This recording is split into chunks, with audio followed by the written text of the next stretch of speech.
Howdy folks, it's Meandering Mike in the Man Cave of Madness. It's just after midnight and we are doing unboxing of El Gran Capitan. This is from Europa Simulazioni. It's by designer Nicola Contardi. This is the second volume in the Campaigns of the Italian Wars 1494 to 1530. And this is a nominee in the 2023 Charles S. Roberts Award category for Gunpowder or Industrial Era game. Let's get to it and get the shrink off. And the shrink is off, so we're ready to take a look at the back of the box. All right, let's tilt down and zoom in here. Okay, well, it's made in Italy by Europa Simulazioni. The rules are in English. As we can see over here, it's sporting a complexity level of 4 out of 5. It says a very broad range of 1 to 8 hours, depending on this scenario. So, here is listed.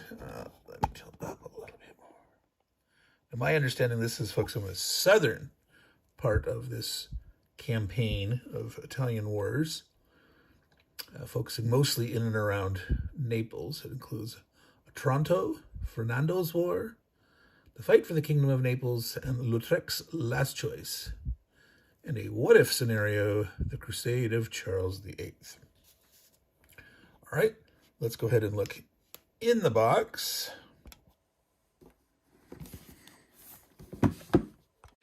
And here we have baggies. Looks like about 3-4 of them for storing, 5, storing your counters in. All right, is this a errata sheet? Nope, it's just telling you a little bit about the printed in Italy. Any questions? Go ahead and contact me here. All right. Cards and a little paper sleeve. I'm going to go ahead and dive right into this. Start with some eye candy. I'm going to zoom in closer. Hopefully I'll keep that in the right position so you can see them now. These are very thin. They're not paper thin, but close to a very thin cardstock, all right?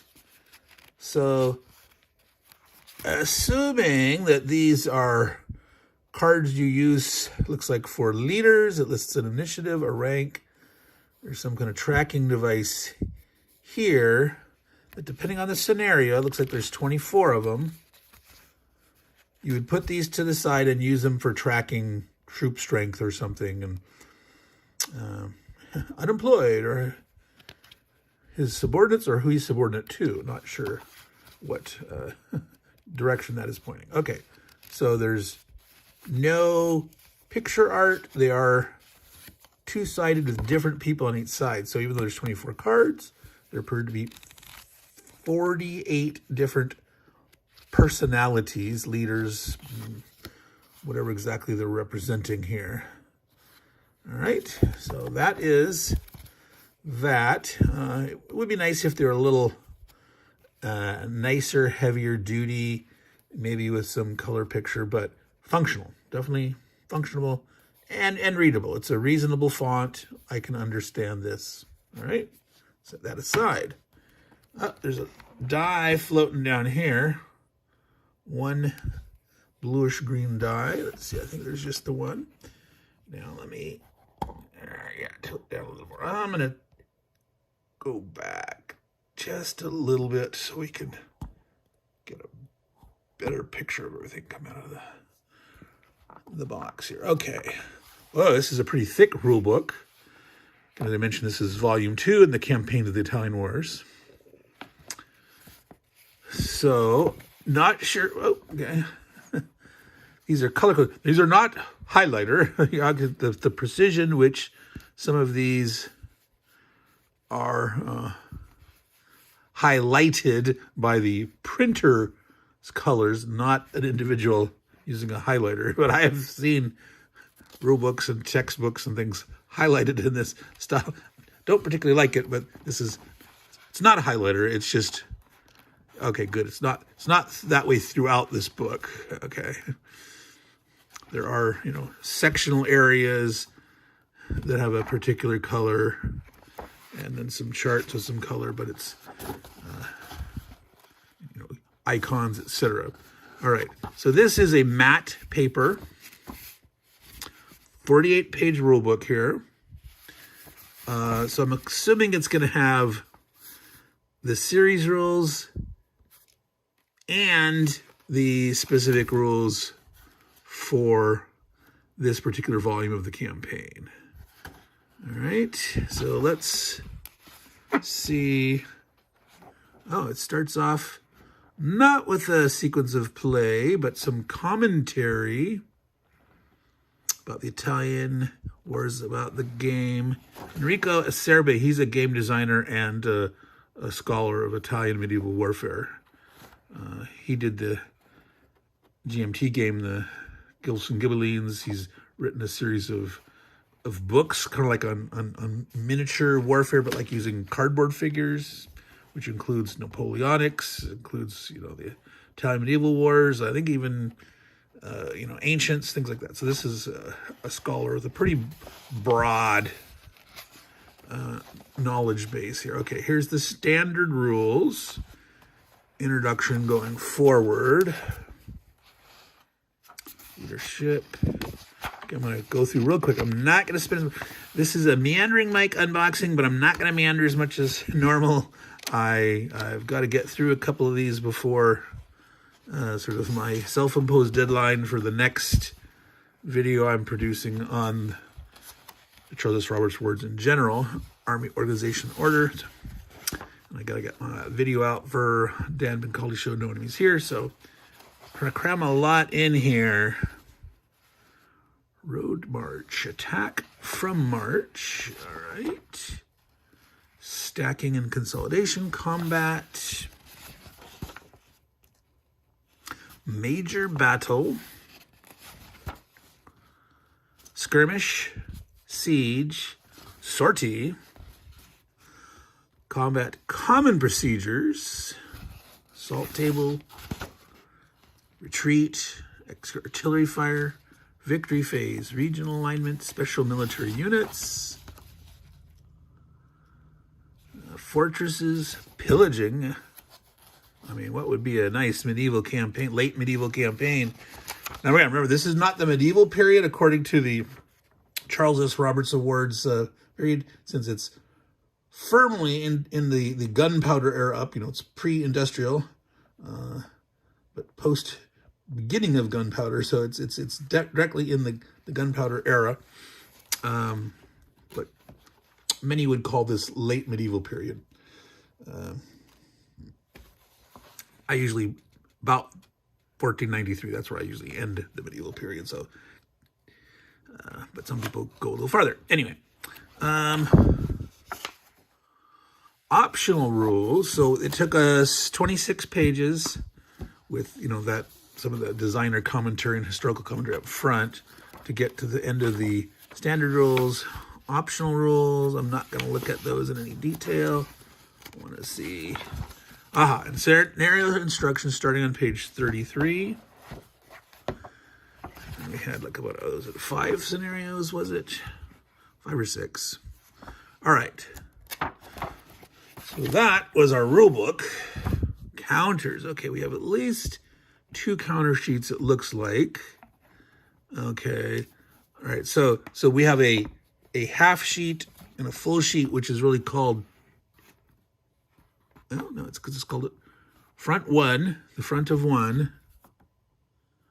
So that's just a full size or kind of a double, but this would be called the half. So they're just saying two sheets, but of different sizes.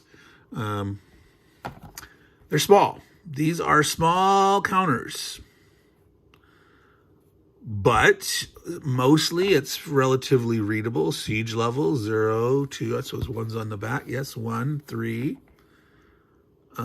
Quarters. Siege.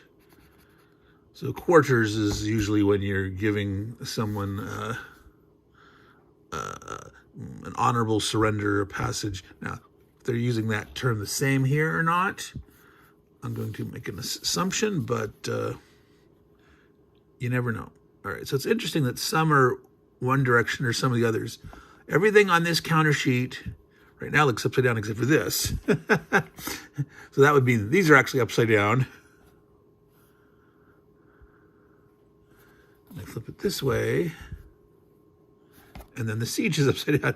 Well, not all of them. Some of them are this way, some are that way. So they did it because of the color here. They wanted to have like the ground color on the bottom for some reason here. So some of them, they oriented, or these are all the same like color bleed across the counter. So but that's why they did that. For some reason, it was important to them to have like the earthen color on the bottom and the sky color on the top. Not sure why, but that's a graphical design choice for whatever reason, but it worked. The counters are properly registered, and they kept the orientation front and back properly, so it made it easier for them to have that color bar there in the middle to be consistent. Yes, these are quite, these are small, but these are readable. The military units, there are letter and 4 numbers.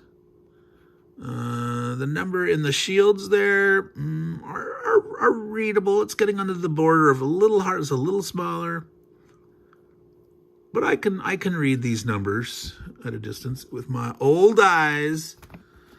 I would still prefer them to be bigger, but these are readable too. They're nice.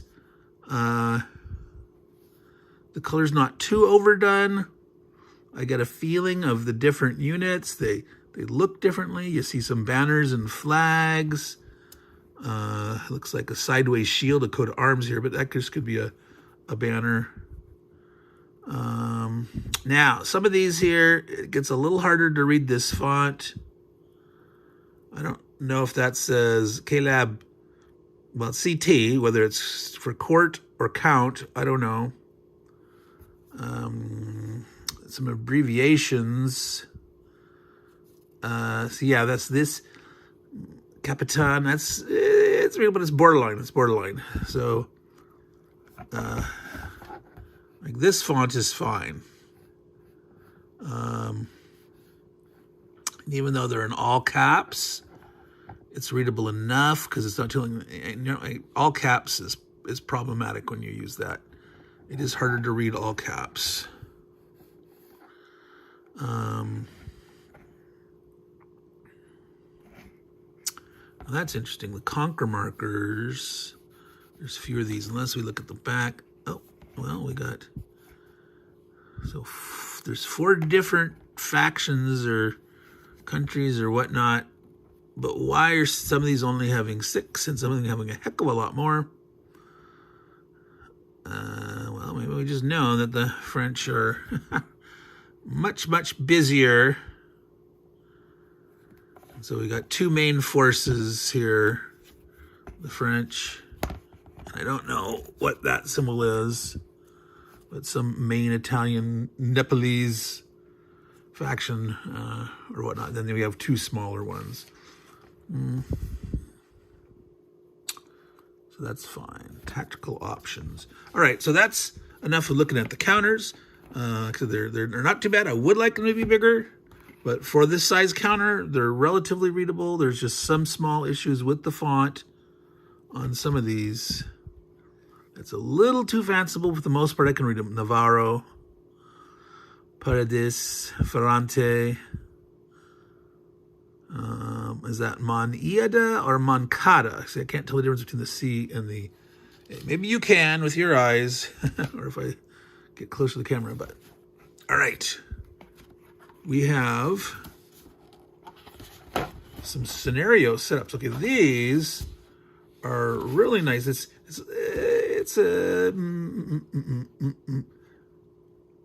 looks different than an 8.5 by 11. So again, I don't know if this is a European size in particular, if it's just a one-off size that they decided to use, or it's one of like those, again, the A2, A4s, A3, I don't know all the paper sizes. Okay, we've got quite a few. I'm gonna zoom out a little more here.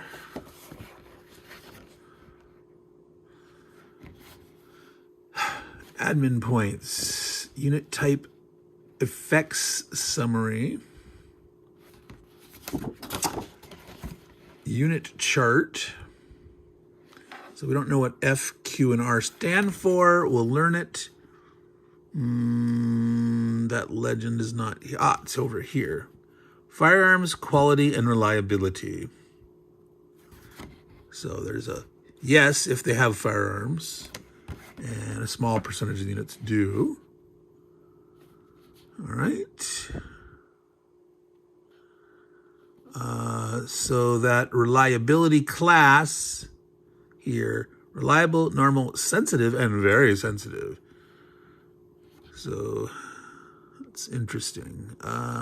Here's the Landsknechts, very sensitive. All right. Where's your Spanish infantry are very reliable. The French artillery and French gendarmes. I almost said grenadiers. I was looking too fast without reading gendarmes. All right. French arquebusiers. All right, let's continue. We're going on too long here. We're almost at 15 minutes. I wanted to be done at 15 minutes, but I'll probably not go into 20. All right. Weather, fair, heat, rain. That's interesting. This is a, oh, no. Yeah. Mud. All right. Turn track on the back of this. Major battle flow chart and play 8, optional rule 1.1. So hopefully you normally don't have to do all this, I hope.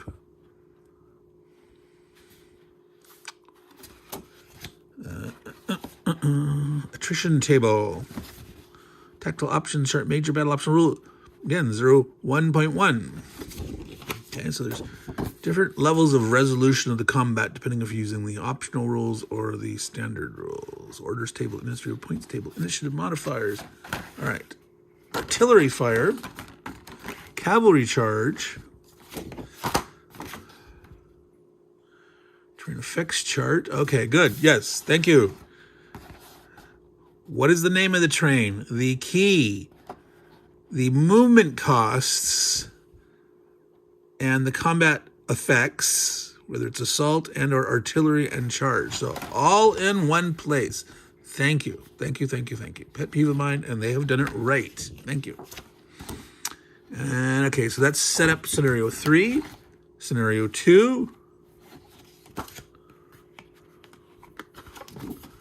Another chart. Discipline table.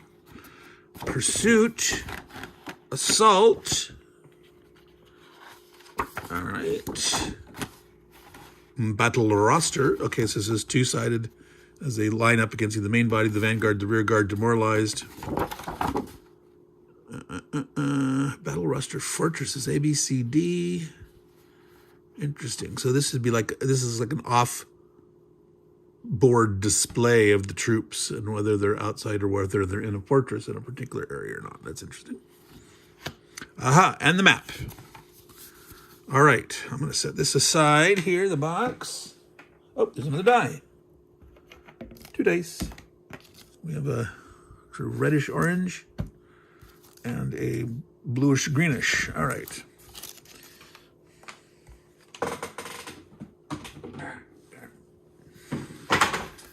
That's the box I set aside, which didn't want to stay where I set it. All right. Now this is one-sided. It's a nice, gonna zoom out.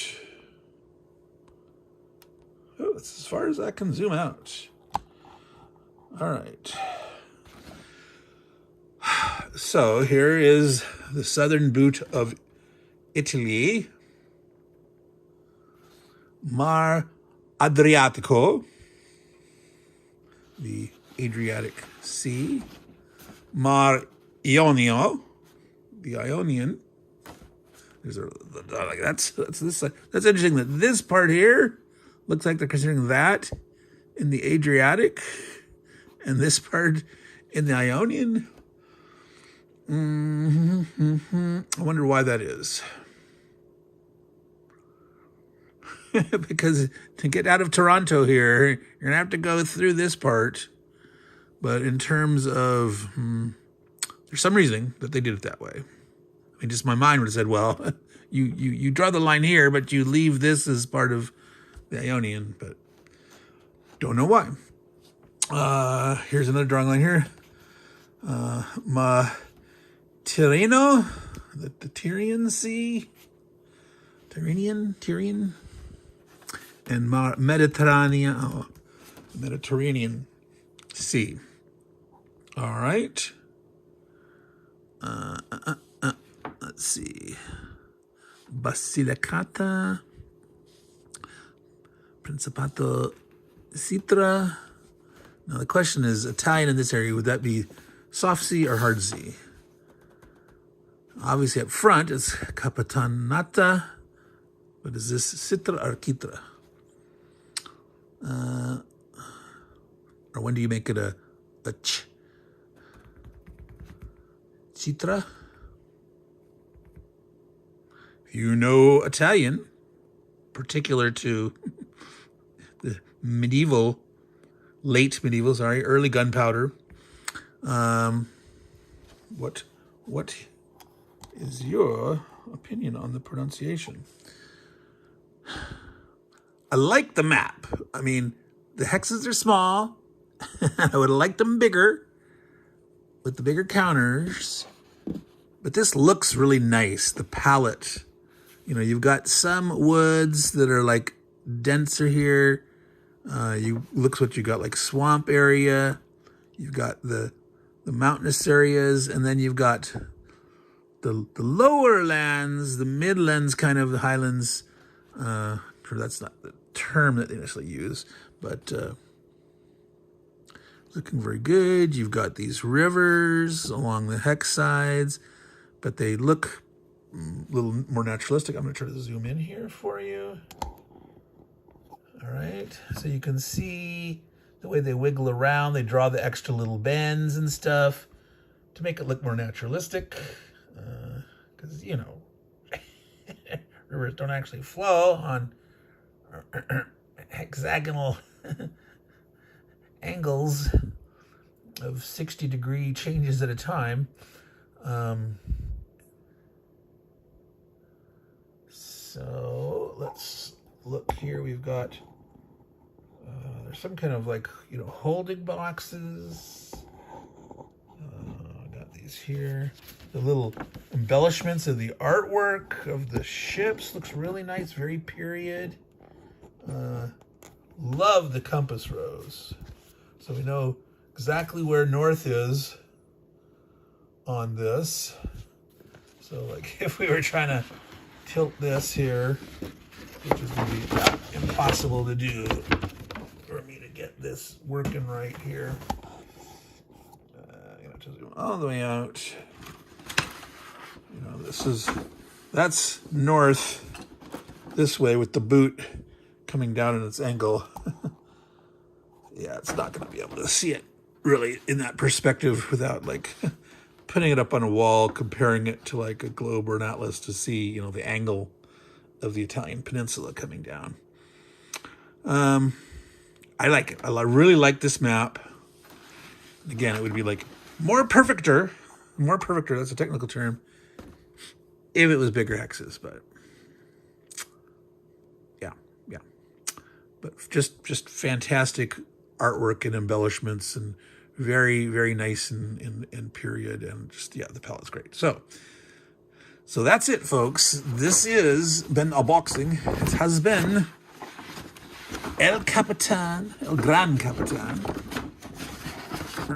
Get that back together there. El Gran Capitan. Get that box back here. Again, this is from Europa Simulazioni.